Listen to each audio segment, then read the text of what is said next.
অস্বস্তিকর পরিবেশে রাইকে ফেলে দিল অনির্বাণ। হ্যাঁ বন্ধুরা, ভিডিওতে লাইক দিয়ে দেখতে থাকুন। রাই অনির্বাণের কে বলতে থাকে যে স্যার আপনি কী সব বলতে চাচ্ছেন, আমি কোনো মতেই কিছু বুঝতে পারছি না। তখন অনির্বাণ রাইকে বলতে থাকে যে রাই, আমি জানি হয়তো বা আমি আপনাকে অনেকটা অপ্রস্তুত করে ফেলেছি, আপনি হয়তো বা এই পরিস্থিতির জন্য একদমই রেডি ছিলেন না, কিন্তু তা সত্ত্বেও আমি আপনাকে জোর করে এই পরিস্থিতিতে ফেলে দিয়েছি। কিন্তু আপনাকে আমি কী করে বোঝাবো যে আমার মনের কী দশা। আমি কোনো মতেই আপনাকে ছাড়া আমার মনটাকে শান্ত করতে পারছি না। আমার মন কেন জানি না বারবার করে বলছে যে হয়তো বা আমি যদি আপনাকে আমার মনটা খুলে আপনাকে দেখাতে পারতাম, তাহলে হয়তো বা আপনি আমার মনের অবস্থাটা বুঝতে পারতেন। আজকে যদি আমি মনের কথাটা আপনার কাছে না খুলে বলতে পারি, আমার কেন যেন মনে হচ্ছে আমি হয়তো বা দম ফাঁপড়ে মরেই যাব। তখন এটা শুনে রাইও হঠাৎ করে অনির্বাণের মুখে হাত দিয়ে বলতে থাকে, স্যার এসব কথা বলবেন না তো, আপনি এসব কেন বলছেন বলুন তো, এসব কথা একদম বলবেন না। তখন অনির্বাণ বলতে থাকে, কেন, আমি যদি মরে যাই তাতে আপনার কী হবে বলুন, আপনার তো কোনো কিছু যায় আসে না। তখন রাই বলতে থাকে, কেন যায় আসে না স্যার, আপনি এত ভালো একজন মানুষ, একজন ভালো মানুষ আগে পৃথিবী ছেড়ে চলে যাবে, সেটা কি মেনে নেওয়া যায়? তখন অনির্বাণ বলতে থাকে যে শুধুমাত্র একজন ভালো মানুষই আমি তোমার কাছে অন্য কোনো স্পেশাল পাবলিক না।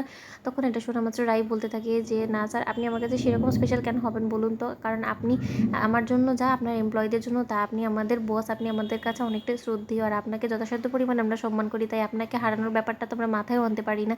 তখন অনির্বাণ বলতে থাকে, আমি সবার কাছে যা, আমি আপনার কাছে সেরকমটা থাকতে চাই না, আমি আপনার স্পেশাল পার্সন হতে চাই। আপনি সেটা বুঝতে চাইছেন না কেন বলুন তো, আপনি কি আমার সব কথা এড়িয়ে যেতে চাচ্ছেন?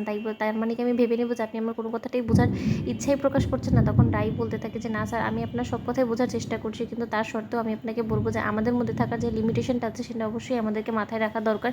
আপনি আমার বাড়িতে যে এখন এই রাতের বেলা এসে পড়েছেন, সেটাতে যে হয়তো বা মানুষ লোক সমাজে ভালো চোখে দেখবে না, সেটা আপনাকে বোঝা উচিত। আর আপনি যে কোনো দরকারই আমার বাড়িতে আসতেই পারেন, সেই এখতিয়ারটা আপনার আছে, কিন্তু তা সত্ত্বেও আপনি এত গভীর রাতে আমার কাছে এসেছেন, আর সেটা যদি লোক সমাজে দেখে ফেলে বা আমার পরিবারের লোকেরাই যদি জেনে যায়, তাহলে আমার কী দশা হবে সেটা ভেবে ভেবেই আমার গা শুকিয়ে যাচ্ছে। তখন এটা শোনা মাত্র অনির্বাণ বলতে থাকে যে ভাববেন না, এখানে কেউ নেই, আজকে আমি যা কিছু বলতে এসেছি শুধুমাত্র আপনি আর আমার মধ্যেই কথাগুলো থাকবে, কিন্তু তা সত্ত্বেও আমি আপনার কাছে একটাই রিকোয়েস্ট করবো, প্লিজ আপনি আমাকে খালি হাতে ফেরাবেন না, কারণ খালি হাতে ফেরার জন্য কিন্তু অনির্বাণ সিনহা এখানে আসেনি। তখন রাই বলতে থাকে যে স্যার, আমি আপনাকে খালি হাতে কী করে ফেরাবো বলুন তো, কারণ আমার কাছে তো আপনাকে দেওয়ার মতন কোনো কিছুই নেই। তখন অনির্বাণ বলতে থাকে যে চাইলে আপনি আমার কাছে অনেক কিছুই দিতে পারেন, আজকে আমি আপনার কাছে আপনার মনটাকে যদি চেয়ে বসে, আপনি আমাকে দিতে পারবেন? তখন রাই বলতে থাকে যে স্যার, আমার অর্থ অনুযায়ী যদি আমি আপনাকে কোনো কিছু দিতে পারি তাহলে আমিই খুশি হব। তখন রাইকে অনির্বাণ বলতে থাকে যে আপনার সামর্থ্যের মধ্যেই আছে, আপনি চাইলেই আমাকে দিতে পারেন, কিন্তু এখন আপনি দিবেন কিনা সেটা একান্তই আপনার ব্যক্তিগত বিষয়। তখন রাই বলতে থাকে যে স্যার, আমি বুঝতে পারছি যে আপনি কোন দিকে ইঙ্গিত করছেন, কিন্তু আপনার ইঙ্গিত আমি কোনো মতেই সাড়া দিতে চাই না, কারণ সেটা হয়তো বা আমাকে মানায় না আপনার সাথে। আর আমি জানি যে আমার পারিবারিকভাবে কতটা সমস্যা জটিলতা তৈরি হতে পারে শুধুমাত্র আপনার আর আমার সম্পর্কে জড়ানো নিয়ে।